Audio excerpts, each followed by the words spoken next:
Do you need to know how to maybe install O2 spacers, or you just need to replace your O2 sensors because you had a fault in the wiring or something? Well, if so, stick around. That's what today's video is all about.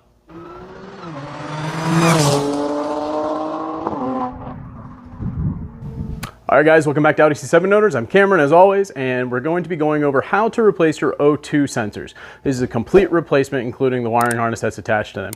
Now, a lot of you might be watching this just to install O2 spacers, and if that's the case, then it's a little bit easier.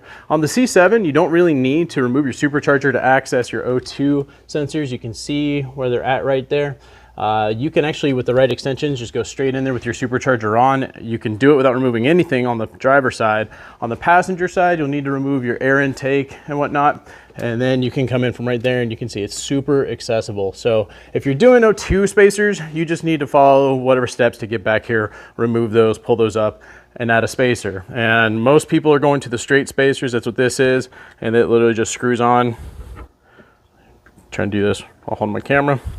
It just screws on like that, and then you would install this into your catalytic converter. But I'm not going to be running spacers because I don't need to where I live, so I'm leaving those off. I've got a barely used OEM, I think it's a Bosch O2 sensor that I'm replacing one side with, and then this side was another very well recommended one, whatever. I forget what brand this one is, but this one came from Rock Auto. So got that. So you need your replacements. You need some anti-seize, which this one came with a little bit of anti-seize.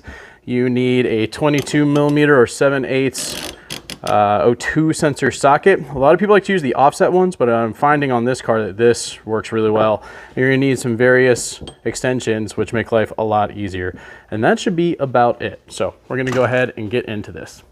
All right, for those of you that are unaware, this is a O2 sensor socket. It's got the sidewall cut out all the way up to the top. This allows you to get the socket onto the O2 sensor all the way to where you can remove and install it while not having to cut the actual wire and harness that's connected to it. So that's why you need one of these. This is gonna be a tricky job to film, so it's gonna be one of those videos where I kind of show you what I'm about to do, then I do it and show you the aftermath. So if we're gonna be back here, we're back here behind our oil filter housing on our driver's side, and we could see where the O2 sensor goes into the catalytic converter, and then you can see where my wiring harness, and I've pulled this out, it connects right there. So we're gonna have to get our hands down there on that harness that says 365 and remove it. And it's one of your typical Audi harnesses, which can be a little tricky if you don't know how to do them, but you can practice. Well, if you've gotten your supercharger off, then you know how to do them.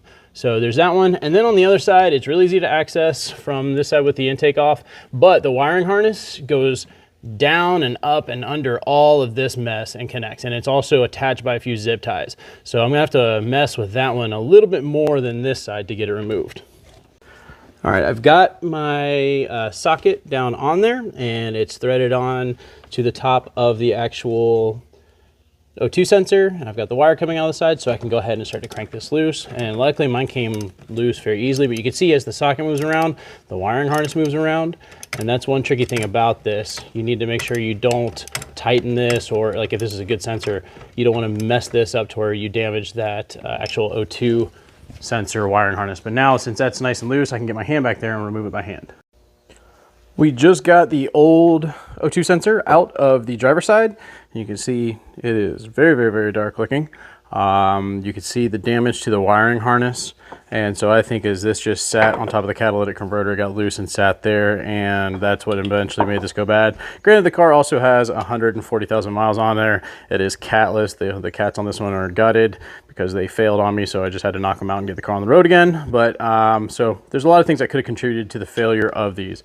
So I'm going to go ahead and replace the new one.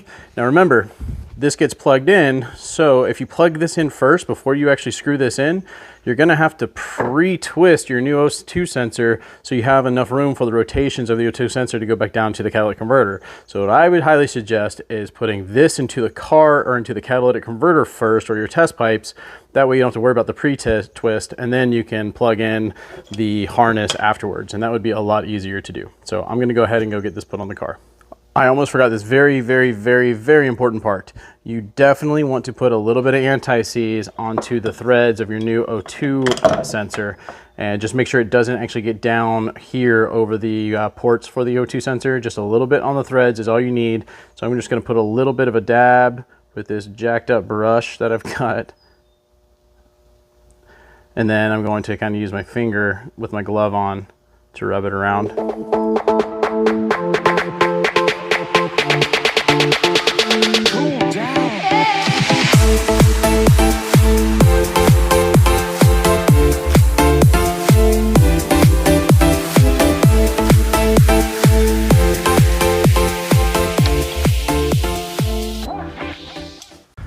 Okay, so we just got this one completely replaced and plugged back in.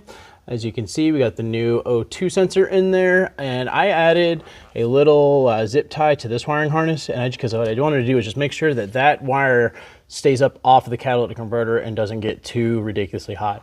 But it's plugged into the harness there. The next side we have to do is the driver's side, or I'm sorry, passenger side, and it's gonna be super simple to remove it from the cat, but the wiring harness on this one's going to be a lot more difficult to get to because it's connected to that zip tie there, which has a huge bundle of stuff, and then I think another one like way underneath there, and it's impossible for me to show you guys where it connects to.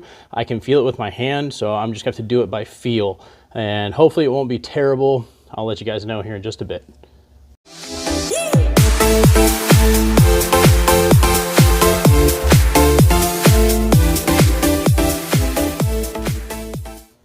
Okay, I'm going to try my best to show you exactly what you need to do to get this done. Let me get my flashlight on. Okay, so you see that group of wires there. Those can push out, but remember they were all connected right about there where that hot spot is by 2 zip ties.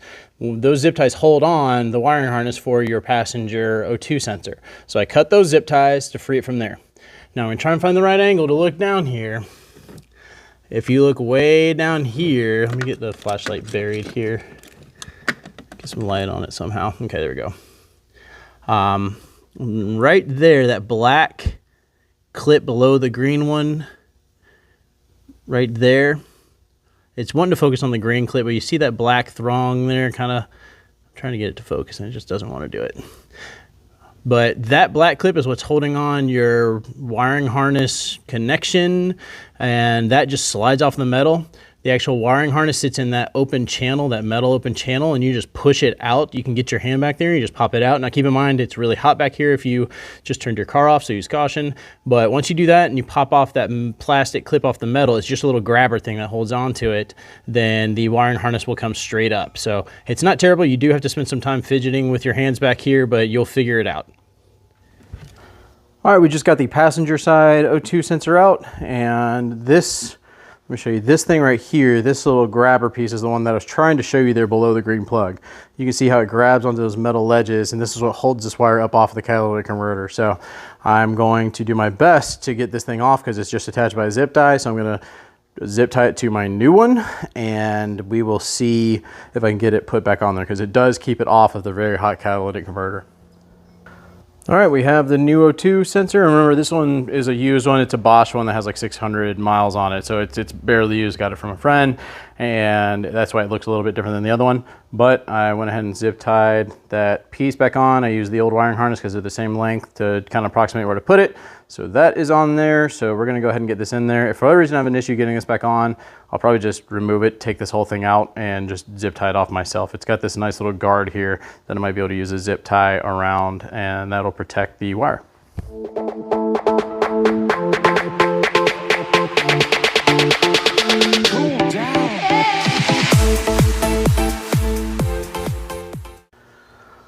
Okay guys, so I removed some stuff to give a better look so you can see exactly what is going on here. So if we get down here where my screwdriver is touching right now, that clip right there, that black one, that is the clip that is the wiring harness connection for your passenger side O2 sensor. And it sits in that little metal channel right there and slides on there. It just pushes out. It's easy to push out. It's a little bit more difficult to get back in. I had to play for a while to get it to slide back in, but I have gotten it. So that's all been replaced. Basically what I did to access that was I slid this orange and green connector out of this sliding tab here, and I unplugged them and pushed them to the back, and that gave me a lot more room to get my hands in there and maneuver that in. So I'm gonna go ahead and button everything back up.